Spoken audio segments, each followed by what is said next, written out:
Good morning, CLC. I am happy that you are joining us today. Thank you for being here. We really appreciate you. We also accept prayers and treatments. If that's what you can give us, we love and accept that as well. So thank you for being there. Thank you for being a part of this. And with that, I invite you to say with me, divine love through me blesses and multiplies all the good I am and have, all the good I give and receive. I am prosperous now, and so it is. And thank you, Lisa. We had a little scramble earlier trying to find the inner healing experience. We kind of misplaced it for a bit, but thank you, Reverend Lisa, for finding that for us. So with that, I invite you now to relax in this moment. Let your body and your mind just rest. If you're at home, hopefully it's nice and warm. You're comfortable. You can put your day and week that you've had aside. Anything you have coming up, just let it go for now. And take a few deep breaths. Reminding your mind and your body to be here now. Universal love enfolds me. Universal wisdom inspires me. Universal spirit enlightens me. Universal power encircles me. I am one, and all is well. As we begin the inner healing process, let me invite you to relax in quiet confidence, opening yourself to the miracle-working higher power. Now symbolize the unity of your thinking and feeling nature by touching your chest with your right hand, and let my words act as your own for your own inner healing, acceptance, and receptivity. I acknowledge that there is a power, intelligence, and wisdom greater than my own. I am in the midst of it, and it is in the midst of me, sensitive and responsive to my every thought, word, action, and feeling. I now make this true for myself by saying aloud, I acknowledge.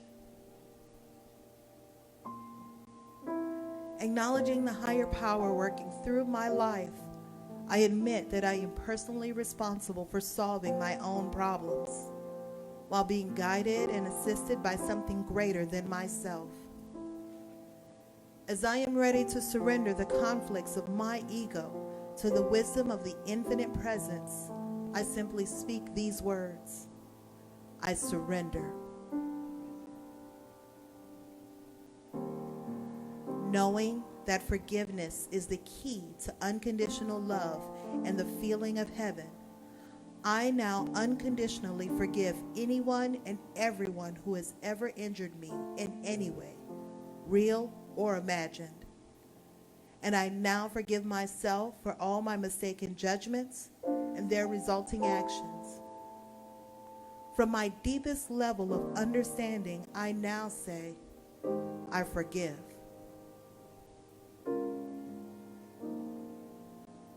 Realizing that I continually experience the effects of my own thinking, I now choose to allow this higher power to recreate me deeply, filling my mind with thoughts that are only positive, constructive, loving, and beautiful.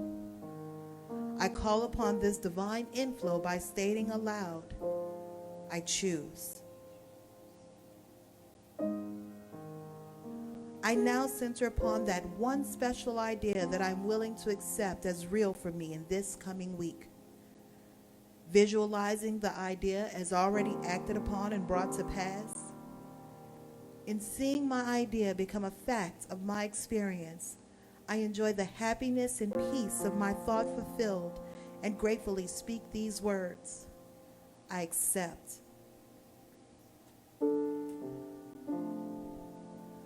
Knowing that I have an everlasting place in the midst of the power that sustains all creation, as well as the support of all those around me, I allow myself to relax in the peace of fulfillment and gratitude and say, I release. Now, in my mind's eye, I envision the presence of someone near and dear to me. This can be a friend, a family member, a teacher or mentor, someone who has touched my life in deep and loving ways. Someone who may not be physically present in the room with me this morning. I turn toward that image in my mind's eye and say, I'm grateful for the good in your life. Now I open my eyes, turn to the world around me, and joyfully speak to anyone present in the room, physically or virtually on this broadcast, and share in gratitude and tell them, I am grateful for the good in your life.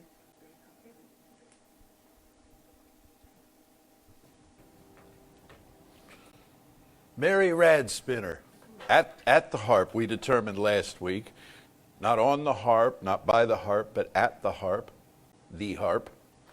at the piano, on the piano, by the piano, forever with the piano. Jeffrey Oshman, thank you both so much. Good morning, Creative Life. It is Sunday, the 10th of January in the year 2021. This is part 2 of basic series on the science of mind. Part 1 was last week, January 3rd. These are on YouTube and on our Facebook page. Also, I want to reacquaint you with the magazine called Science of Mind, Guide for Spiritual Living. It's a terrific magazine. It's been published since 1927 continuously. Ernest Holmes wrote for it for many years. You know who's written for it for longer than he did? Dr. Margaret Stortz. Over 50 years she's been in this magazine. I'm in it too, and this month I have the cover feature called Living Up to This Moment, which you might find useful. This is the January issue. If you'd like a free copy, just let us know. We'll send you one. And I want to get down to business about the basics of the science of mind, but first I want to say this. I know it's been a brutal week. It's been a brutal week for all of us. And what I want you to know is that here at Creative Life, we are not a cloistered order. We don't live in a vacuum. We don't live in a cocoon of obliviousness to world conditions. You're probably very shaken by what's happened. I am. But I learned some years ago where to go with that, where to take that, to get better, to be reminded that there is something changeless back of all change. And that's why we're doing this. And when you heard Danielle give the announcements of this class and that group and some other book study, they're all about the same thing. They use different reference materials, they have different leaders, but they're all pointed in the same direction, which is there's a place where nothing has ever been wrong. And no one is saying you need to go there and hole up. What we are saying is it's useful to go there and draw in something from it that you can then bring back to the world. So we watch the news, some of us more ardently than others. We're aware, all of us, of the changes taking place in society, the uncertainty around the pandemic, trouble in the world. And I tell you, we've been here 35 years at Creative Life. And there's not a Sunday that I've gotten up here that hasn't been trouble in the world. You know, sometimes it's been evident and it's been right up in our faces, and other times it's been seemingly more muted. But it's always been there. And we go to the same place. So today I want to tell you more about that place. A location in consciousness. Last week we talked about the many names for it. One name is God. They just did a song that referenced God. I know God is a word that bothers some of you. You'd rather call it something else. How do I know this? You tell me this. You even give me suggestions of what else to call it besides God. And I do call it that, but when I call it that, then what I hear is, well, what about God? Where does God fit in all of this? You know, you talk about the quantum field and stuff. It's like, oh, that's great, but, you know, did God make that? And we're saying, well, no, the quantum field sort of is another name for the unifying intelligence that is God, so why not just call it God so we're all on the same page? But it bothers some people because they have a negative experience of God. So here's an example for you. I'm right now standing on what? Well, a carpet, yeah, but I'm standing on a stage. I'm standing on a carpet that seems to have the fringe tucked under it. I think that was bothersome to some viewers. Anyway, I notice there's no fringe here anymore. So it got a haircut over the week. So, but I'm standing on a stage. Unless I'm standing on a proscenium, unless I'm standing on a platform. And when we have musical shows here, very often there's a stage extension that's put in. And I learned recently, actually at Mile High in Denver, that that is called a thrust. It's called a stage thrust. It's like this, you know, projection outward where you can go out and do, you know, runway modeling or something on this thrust. So what is it? What is it that I'm standing on? Well, it doesn't really matter, does it? Unless you have a negative connotation with one of these words. If you had a bad experience on stage. I had a bad experience on stage one time. I forgot my lines. Have you ever been in a theatrical production? You may have forgotten your lines, or, you know, something went sideways and you're a little sketchy about it, you know? Well, then call it something else. Because as I said last week, it doesn't matter what you call it. It matters that you call it. It matters that you call this one. That you call on this one, that you know that back of all the noise, there is this one. Back of all the trouble, there is this one. Also back of all the beauty and all the wonder and all the, oh, by the way, snow, which we might get tonight. And this is a big deal for us, those of you watching in other states. We are in the Gulf Coast of Texas. We get snow maybe once every 5 years, and then it's just a dusting. Tonight we may get as much as 2 inches, and everybody be out in the morning making little snow persons about ankle high, because it's, you know, it's so cool, because it's real different. Some of you in other places are like, oh no, not more snow. So you see, it's your experience. We don't have to shovel this stuff. It melts off on its own. What is the experience? What are the associations that we're making with the experience? That's what matters. The science of mind does not teach you that you can control all conditions everywhere all the time. It does teach you that you can manage your experience of conditions. And sometimes, maybe much of the time, that looks like the equivalent of controlling conditions. If I'm managing my experience of conditions, I can't make it stop raining. I say that kind of glibly. I haven't really tried, you know, but I would assume that because it's an experience that a number of people are having, that I don't have sole discretion over who gets rain, but I can change my experience of the rain. I can decide to associate different things with it. I can decide to carry an umbrella. And there's a wonderful story that was told years ago, you know, about a prayer vigil at some church in a drought-stricken area. They said all the people showed up to pray, and one girl brought an umbrella. See, that's a signal of faith. It's like, yeah, this is going to work. This is absolutely going to work. Bringing an umbrella is an act of spiritual law, spiritual principle. And that's the second part of this that we're getting into today. Last week we talked about the nature of one, the nature of this reality that is all unifying, that binds everything together, contains everything within it, all form as well as all potential. Everything that could be as well as everything that appears to be. That was the premise. That was the premise that I set for you last week. Let us accept this premise so as to move forward. You may be still working through that premise. You may have said to yourself, that doesn't sound like any God I've ever heard of. Well, now you have. Now you have.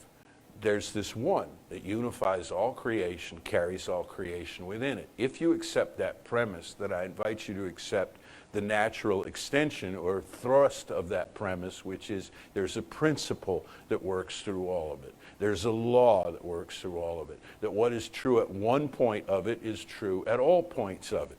Okay? There's a principle. One singular principle out of which all other principles develop. In fact, that's the dictionary definition of a principle, is it's a singularity. It's a beginning point for secondary principles. Things become possible when the original principle is accepted as being so. The principle of electricity gives rise to stuff like appliances, things that you plug into it and all the management of that. The principle of gravity gives us opportunities to work with this. The principle of mind carries within it all subsidiary principles. The principle of mind, simply put, is this, that the attributes of this one life, this one unifying reality, we've agreed, for now anyway, to call God, are present at every point within that one. And one of those points is you. That's the really cool part. One of those points is you. And one of those points is me. And one of those points, each of those points, is somebody who's been in history or is yet to be in history. In fact, all living things, all things. Not even living things, not even necessarily animate things, but all things. Expressing consciousness at the level of their particular beingness. That sounds like jargon, so let me break it down for you. A chair, some of you will know that I often use chairs as an example of form, just manifested form. A chair, so far as we know, we have a number in this room, sadly unoccupied at the time, but they appear to be identical, these chairs. I remember the day they were delivered, and they all came on a truck and they all looked more or less the same. If you were to get real up close, microscopic on it, you'd see differences to them. They have cloth fabric on them and so on. But each of these chairs is an expression of divine mind. So far as we can tell, the chair does not have individual initiative. And I say so far as we can tell, because we really don't know. We haven't learned to speak chair, if such a thing is even possible, if that level of communication is even possible. We haven't learned how to initiate it on our end. So the chair, we look at the chair and we say, oh, it's just a chair. And we sit in it or don't, or link them all together, or stack them in the corner, But it's an expression of spirit that began as an idea of a chair. And at the level of idea, or as they say, ideation, the level of the idea of the chair can be anything at all. The problem is, or limitation, if you will, that we impose on principle that is by itself, by its own nature, unlimited. The limitation that we impose on principle is we say that's a chair and it can never be anything but a chair. And we hold it in that space. But you could stand on it, and I have to turn these fans on and off. You could stand on the chair and then it becomes what? A ladder. It becomes an elevating surface of some kind. There are many things you could do with this. There are many things you can do with everything.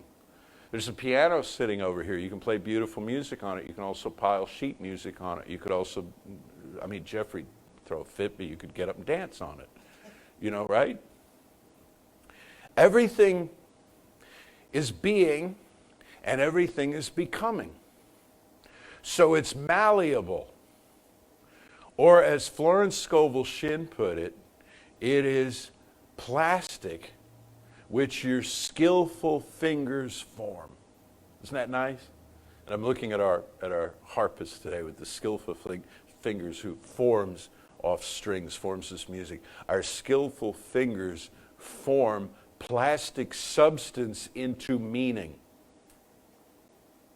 That is how we use spiritual law. That is how we turn ideas into things. So back to the chair, somebody had an idea a whole long time ago, wouldn't it be nice to sit down someplace? Some human thought, tree stump or log or something. It was uncomfortable. It had no back support, and so gradually there's probably a whole history. There's probably a museum of chairs someplace. Somebody had an idea. Let's create something that's more ergonomic, right? And then over time, that became perfected, and it also became duplicated. So that like each of these chairs that I'm looking at, somebody didn't have to have the whole idea from scratch. They didn't have to reinvent the wheel or the chair, so to speak. They created a method whereby on an assembly line or something, all these things could be put together and boom, out they go.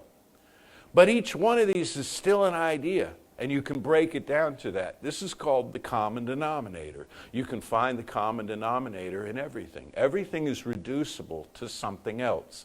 And all of it is finally reducible to God, to spirit, to a spiritual essence. And that's where we do our work, you and I. Our spiritual work is at that level of common denominator of everything broken down to spirit. Otherwise, we're just rearranging the furniture. We're just moving chairs around hoping for a different outcome.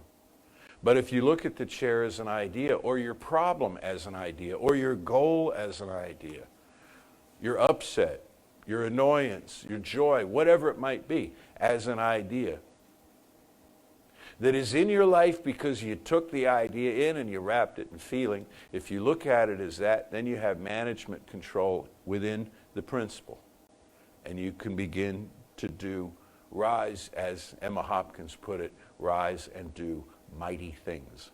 I think that was Emma Hopkins. It could have been Charles Fillmore. I think they both said it one way or another. He was her student, so. Rise and do mighty things. Isn't that nice?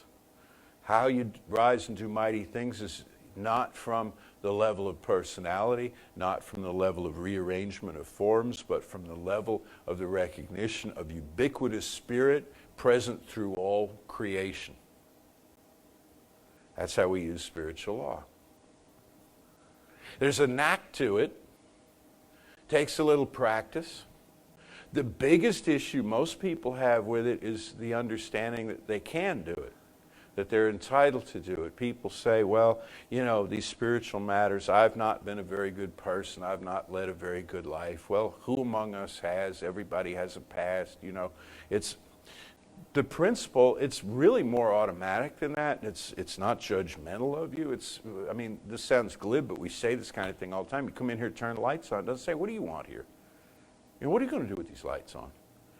There's just a principle at work that gives you light. You can come in, have a great time, have a lousy time, leave the lights on until they all burn out. It doesn't affect the law. And if you come in and you flip the switch and the lights don't go on, you say, well, maybe the circuit tripped or the power's out on the block. Or you don't say electricity has failed everywhere as a principle, that it's just right, that it's just vanished from the face of the earth. No, there's something wrong with the connection. And you learn, you go to the fuse box and here, and you track it. If you have to, you call an electrician. If they have to, they call the power company, and on and on. And eventually you find the hitch and the giddy up to getting you the that's a Texas expression, to getting you the light here, You remember those awful Christmas lights, if you decorate with Christmas lights, where if one bulb went out, they were wired in, what was it, serial or parallel, I'm not sure which, and you had to sift through the whole thing. It's crazy. But you knew. It wasn't like Christmas is canceled or electricity isn't happening or, the world as we know it has come to an end. It's like, this is fixable. This is fixable. So it takes practice fixing it. It takes practice working on it in consciousness through regular, daily, spiritual practice, which is, I have to do the hands. This is what I talk about every single week. Overtly or obliquely, regular daily spiritual practice. This stuff is magic, but it's not legerdemain. You know what I mean? It's not like, boom, change everything because I've commanded it to be so. It takes the cultivation of belief within yourself that you are the experience that the presence is having of itself in this world at this time by means of you. Everything else swept aside. including all the times that you may have tried to do something useful with this and not succeeded by your own estimation. Sweeping all of that aside and saying, this time I know, this time I am worthy, this time I have what it takes because I am what it takes. I was made by the one source. And this is, I had a little fun with the wordplay around this. This is turning the premise into the premises. By which I mean this. Last week I told you the premise. The premise that we're accepting here is that the universe is one whole system, intelligent within itself at every part. You've heard the term premises. Premises. It means a place, like a plot of land or a building on it. We are all in these premises today, are we not? There are 5 of us here today. So the 5 inhabitants of these premises. What the premises do is they land the premise. They locate the premise. You are the premises of spirit. You are that premise taking a stand. Taking a stand on your plot of land. Your plot of land is where? Wherever you happen to be.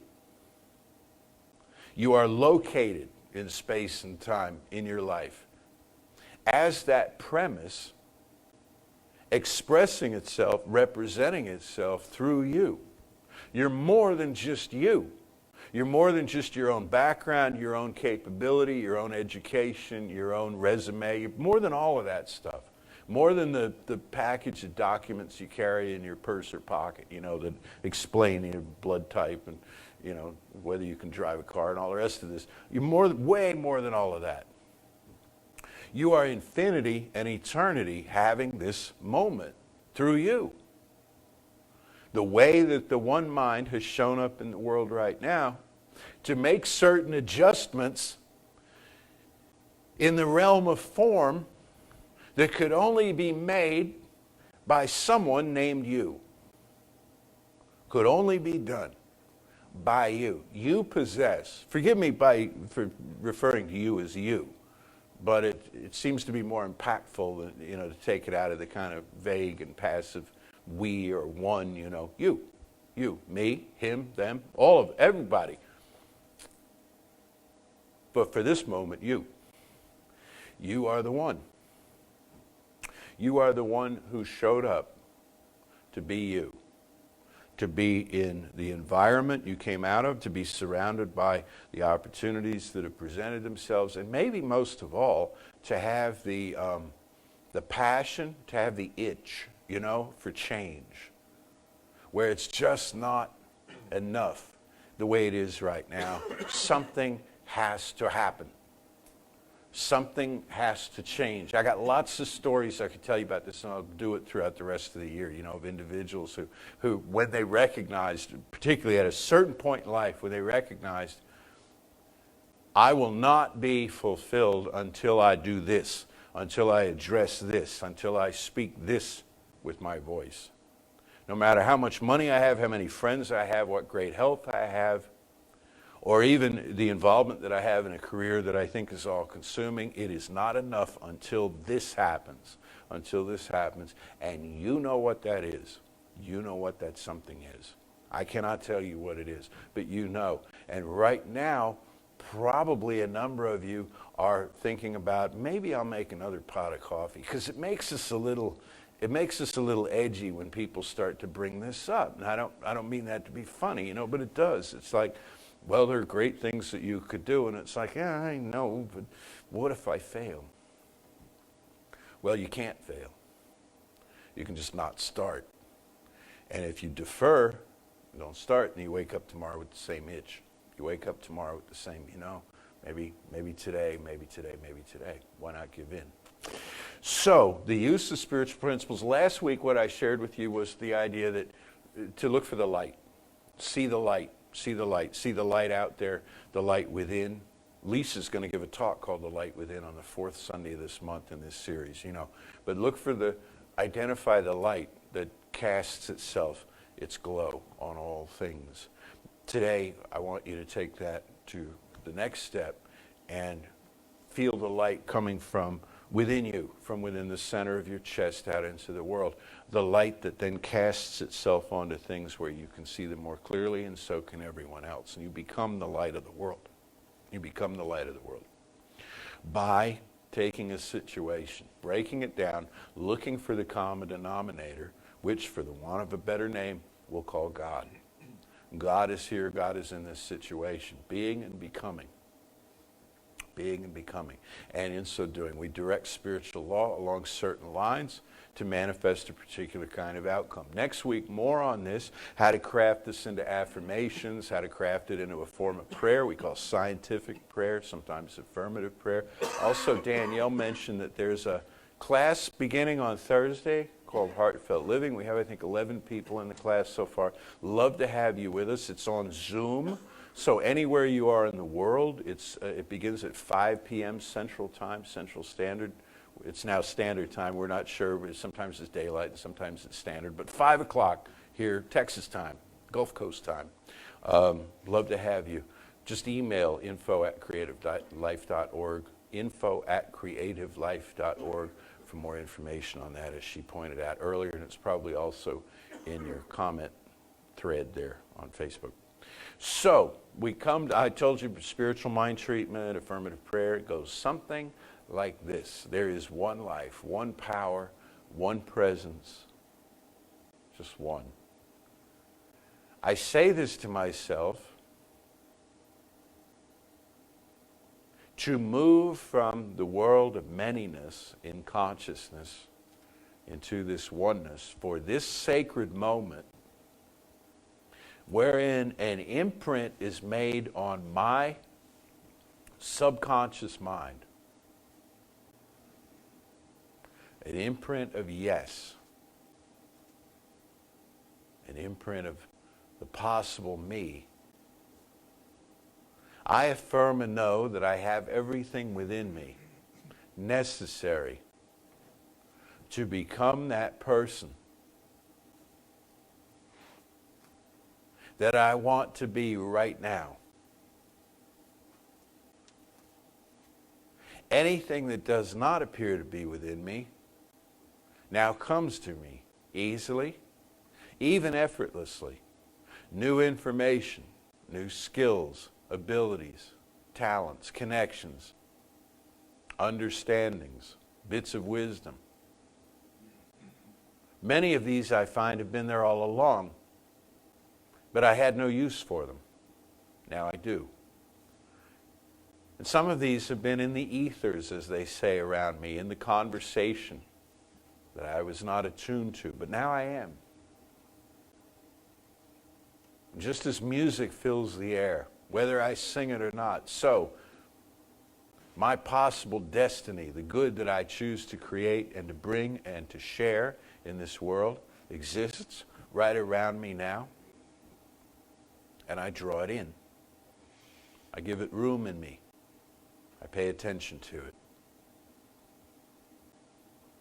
This is my sacred work. And it feels easy.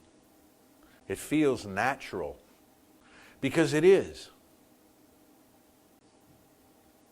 Because the universe is one whole system, not simply in my opinion, but in its own existence. God is, and God is real. There are countless stories about God. I choose my own. But back of all the stories, there is an absolute, everlasting reality, a creative principle, a kindly and loving power. There is one. And so I commit to myself to use my understanding of this one to further my joy and that of all my fellow godlings across the planet. I affirm and know in these days that we have deemed difficult that there is a light making itself known. There is clarity, there is purpose, intention, there's kindness, there's effective and open communication, and there's a healing, a physical healing, all the way down to the DNA and RNA of us. There's a healing in society in every way, shape, and form taking place right now, and it is a privilege It is a privilege and an honor to be in the world at this time, to participate in this healing. And for that and so much more, I am so deeply grateful. I release this word now into that one life, that power, that premise, that God of my understanding. And I let it be so, and so it is.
Well, I get to follow that.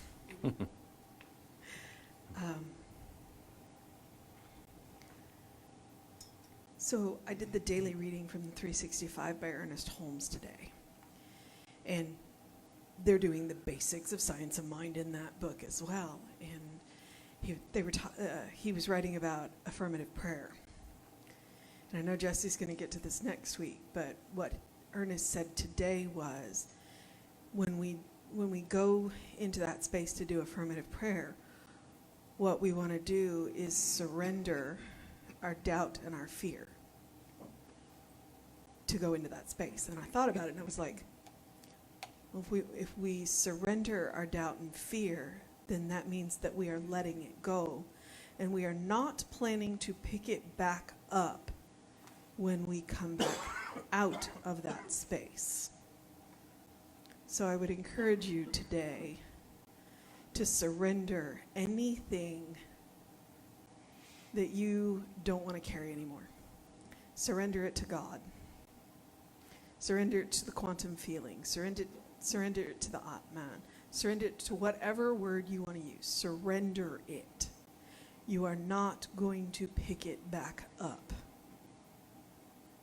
because it's no longer yours. And in that knowing, I know that there is one power, one presence, one life, one love. I know that I am a part of that love. I know that that love flows in me, around me, and through me. And it flows through me out into the world, where it touches all of the places and the people and the things that I touch. And because I know this about myself, that I know that I am this one point in principle, so too do I know this about each and every one of you. That this love, this inexhaustible source of love flows around you, through you, in you, as you. And it flows out through you to all of the people and the places and the things that you touch. And it is through that love that we do amazing things. And so I commend to you the feeling of peace, the feeling of harmony, the feeling of joy, the feeling of creativity, the feeling that it's all going to be okay, because all of that is coming through that love. And so while we raise our eyes to heaven, we remember that heaven is within, and that it is within our power to bring heaven out, through. God can only do for you what God can do through you. And I know that we are willing. And I know this with all of the gratitude in my being. And I relax, and I release, and I surrender to that love. And so it is.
Say with me now, something wonderful is happening through me. I feel it in my body. I feel it in my mind. I feel it in everything I am. I choose it. I trust it. I use it. And I love it. And so it is.